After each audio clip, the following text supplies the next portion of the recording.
Let's review Demon Slayer episode, of course, 8, season 3. Baby, the Swordsmith Village. Of course, let me address this thing first. During the reaction part, right, that video, I smelled something weird, right? Something burning, and I guess correctly it was like a barbecue, but it's very late here. I think it's weird having a barbecue. So of course after the episode I went out, see my reaction. I was like, what's smelling out there? And I went to my my front lawn. I have my garden, we call it, right? And from the garden I can see these people. They're like barbecuing, and they have their kids with them, like a freaking baby store and everything. And I'm just like, this is way too late to barbecue right now. Really weird. Seems really strange. But anyways, when I say that, because you do some reactions, and I'm watching this anime live, right? And I'm just like, and yeah, for me that's like, it smells like someone is barbecuing. I said, no. I was like, it seems weird, right? Because I'm sorry if this is completely wrong. Why are you talking about this thing? But I just want to say it because sometimes when you do a live reaction or whatever, right? You see something or you smell something, and you're like, oh, should I stop the live reaction? Because it's like a few years ago when I did a live reaction on Twitch, or a live stream, like playing some video game, right? It actually was like a fire outside. So first I smelled something, and then of course I could see the light. Okay, so I had to stop the stream because I think that like there's some issue over there, you know what I mean? Because it was happening, right? So sometimes you have to always be like, okay, actually I have to turn off the stream now. But this of course is a barbecue. But I was like, okay, it smells kind of weird. It's when I address it, because I think it's kind of funny sometimes. So you're like, I really want to watch the anime. You're like, oh my god, something's happening. They're twins or whatever, and you're all into the anime. You're all into like, what's happening in the anime? You're like, whoop whoop whoop, right? And suddenly it's like, oh, okay, it's just my neighbors being weird. Yeah, it's just my weird neighbors being very weird. Okay, whatever. That's what about the episode. And I'll tell you, I just want to point it out, because sometimes in life you're like, huh. But I'm honestly still surprised, because I walk out there and I see them. I'm like, why is there with the babies? And I imagine it was gonna be some teenagers or young adults in my okay, maybe there's some like 18-year-olds out barbecuing at this tower. Weird, but okay. No, it's like a family with children, and I'm like, what? Why are you out doing? Yeah, I was like, what is it weird or not? Anyway, I'm sorry. Let's talk about Demon Slayer, okay? Let's not spin out too much on weird life issues here. So the episode I find pretty good. We get Miss Hashira's backstory. I will of course address in the reaction part again here, but I'll say it here. I had this theory in my head for like 5 minutes there, that I felt that he must maybe the leader, right? Yeah, because for a moment there, I was like, wait, she's coming now when they're younger, recruiting both of them, right? And at that moment I was like, maybe he doesn't die, his brother. Maybe he gets disfigured instead, right? Because of the attack, he gets disfigured, and then he becomes the leader, ergo her husband. And I was like, doesn't make much sense, but it would be interesting if there was a twist that he's actually his older brother, like his Aniyue is actually the leader of Demon Slayer. He's the newest corp. I know it doesn't make much sense, but it could have been, because they have almost the exact same hair. Am I wrong in that? But they both look very similar to Kagaya, the leader. They have the exact same hair, right? I mean, yes, of course they have the green teal thing in the bottom, but if you cut away the green stuff, right, they only keep the black hair basically, right? Not the green highlights. They have the same hair as him. And kind of the same build and so on. So I was like, wait, maybe I don't know, but I just thought it would be a twist, right? I was like, oh, maybe there should be a twist. Maybe there's a twist here that his brother is actually alive and is just disfigured, and he's that. Oh, he died. And then he died. I was like, for a moment, I was like, that could be an interesting twist. I don't know what it really adds to the storyline, but okay, okay, no, I was wrong. No, but his brother dies, of course, and he awakens his potential as his misbreeding. And owns a demon. Doesn't just kill a demon, right? Demon actually dies from his son instead, right? Doesn't actually die from like fighting him. But I really do think that it kind of comes back to this thing, right? That basically every person in this anime, like almost every Demon Slayer in this anime, has the same backstory. No, I'm kidding. But they have a very similar trope, right, so to speak, that they have a dead family member, right? Yeah. I don't think almost everyone has this backstory where it's like, oh, my mom, my dad, my sister, or my brother, or both, or everyone got killed by demons, and now I want revenge, right? And I said it earlier, of course, in the other flashback we had, right, 2 episodes ago, with Genya, right, and so on, and his brother. I said it there. I mean, I think this anime it kind of works because in this anime, right, similar to something like, I don't know, Buffy the Vampire Slayer, right, or what, any kind of like vampire anime or TV show, whatever. It's also the same thing there too, right? Because this whole like premise of we are these slayers and we are fighting these undead or whatever, the demon or whatever, is all has basically the same thing, that everyone else is living a normal life, right? Except like Buffy, everyone except her and her friends, right? They're living like a normal life, you know, going to high school in America, right? And then Buffy, she's a born slayer though, but her friends, right? They're all like, oh no, someone killed my mom, or someone hurt my friend, or someone killed my sister, right? So they all know about the vampires and other undead, right? Because of, you know, being victim to that, right? And now they all want, you know, revenge, basically. That's basically all the storyline with like 99% of the characters in this kind of setting, right? It's like, you know, oh, what's this thing, right? Because think about it, in other animes, let's throw something out there, One Piece or whatever, right? Naruto, whatever. In those animes, everyone is fully aware, right, that magic exists, yeah. Everyone is fully aware that, you know, people can eat devil fruits, and maybe they don't know exactly, but, you know, they kind of have an understanding of magical fruits, right? In Naruto, everyone is very aware that anyone can basically learn ninjutsu, right? More or less. Of course, someone doesn't have ninjutsu, but you know what I mean? Like, basically anyone can just be like, oh, I can throw a fireball, you know? But in this anime, everyone except, of course, the Slayers and the Blackbeards, so yeah, they don't believe in demons, right? They don't believe in the undead. They don't believe in the magic, right? So these are the only guys that are like aware of it. So everyone has more or less the same backstory of like, someone killed my brother, so I need revenge. That being said, though, I do think that this backstory, I'm gonna be critical here, I don't think it was very good. I don't think it was like amazing, because everything I said is true. That everyone has like a sad family backstory, right? Because that's how they, you know, learn about the demons or whatever. While that is true, it's also getting a little bit like, oh, literally everyone has this backstory. You know what I mean? Maybe not exactly everyone, but more or less. Like I said, like 9 out of 10 characters has this backstory. And okay, his brother got killed instead of like with Tanjiro is the rest of their family, right? With Genya is the mom, you know, mom turns into a demon and kills his siblings, you know. Except of course his older brother, but you know, kills the other one, the younger ones. And you know, mom is, you know, a demon, and maybe she killed dad.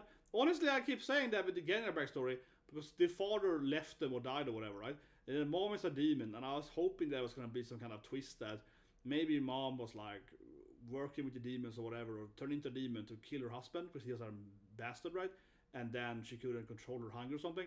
But it was interesting if she had killed, you know, her husband on purpose, right? As a demon, and then trying to protect her children as a demon. I don't know. Yeah, but you know, whatever. You get my point. They all have something like that, some kind of like, oh, family demon something.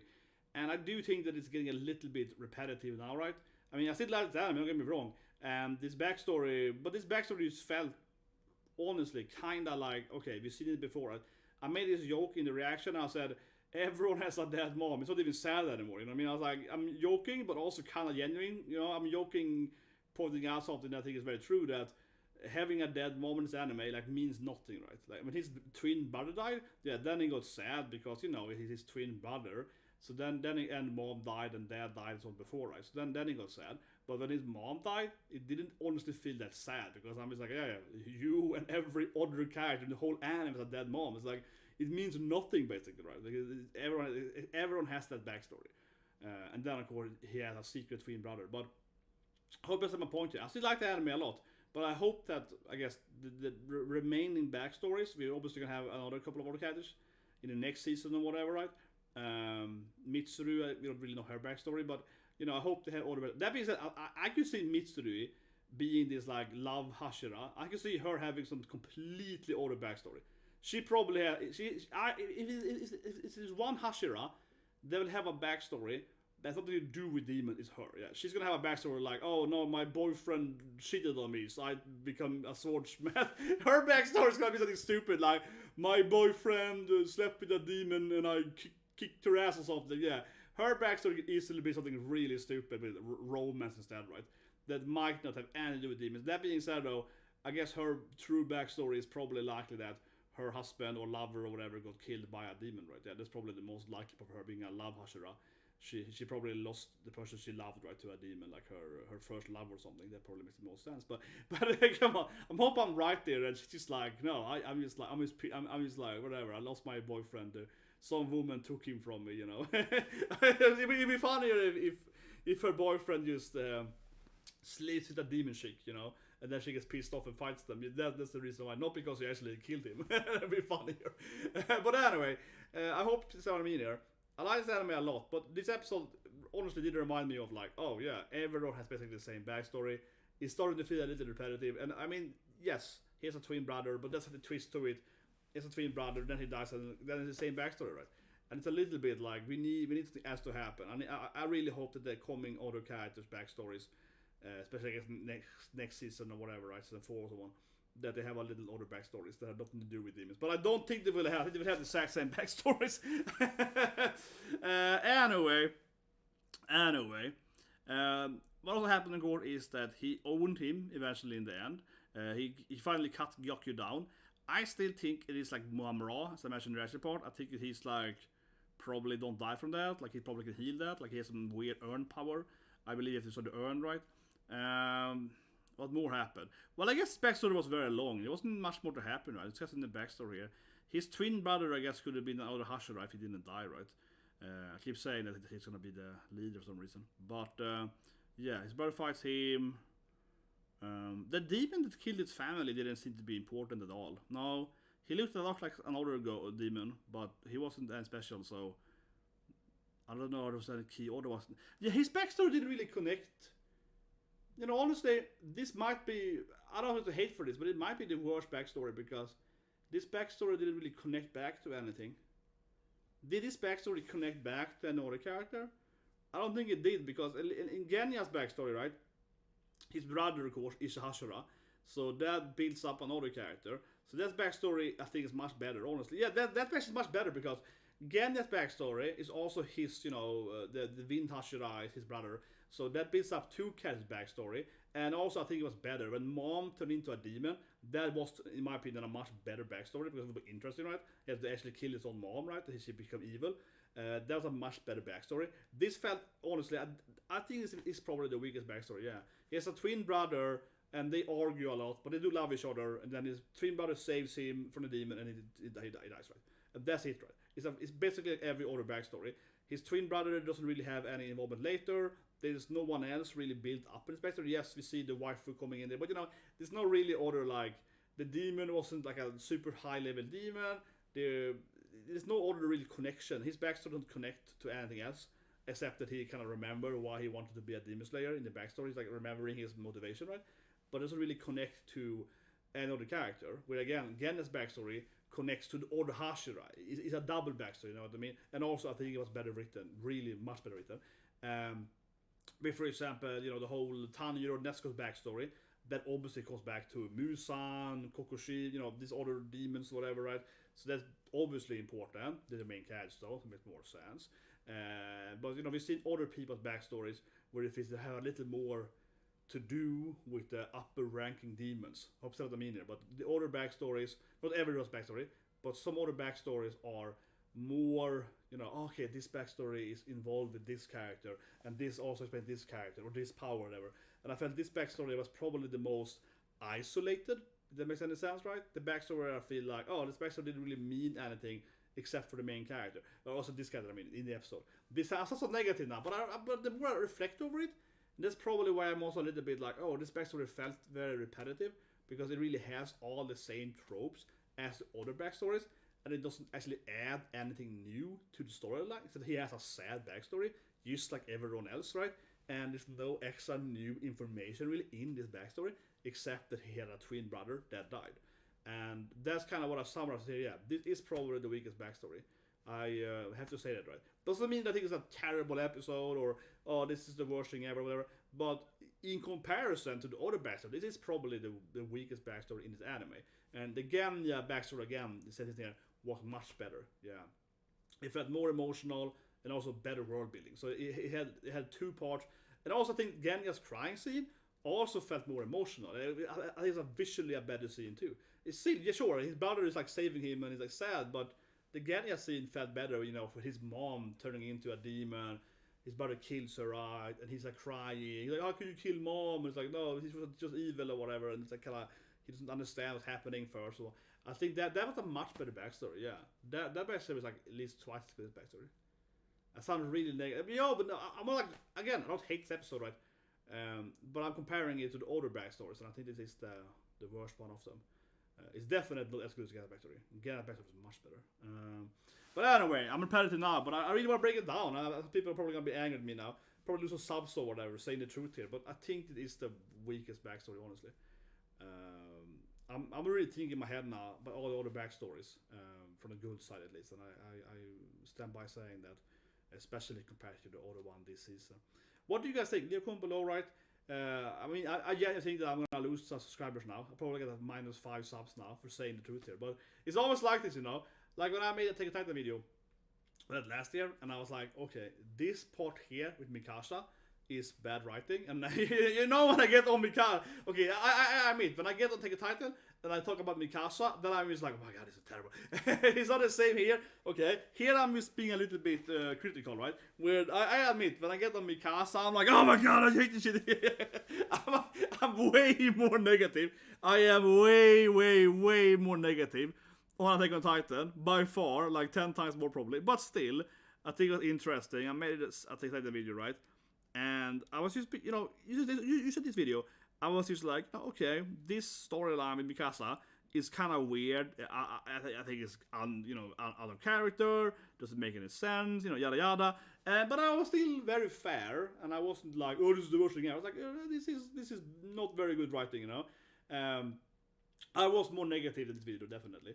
But I uploaded that video, and I lost like 20 subs or something, you know. I think it's just sad, unfortunately, right?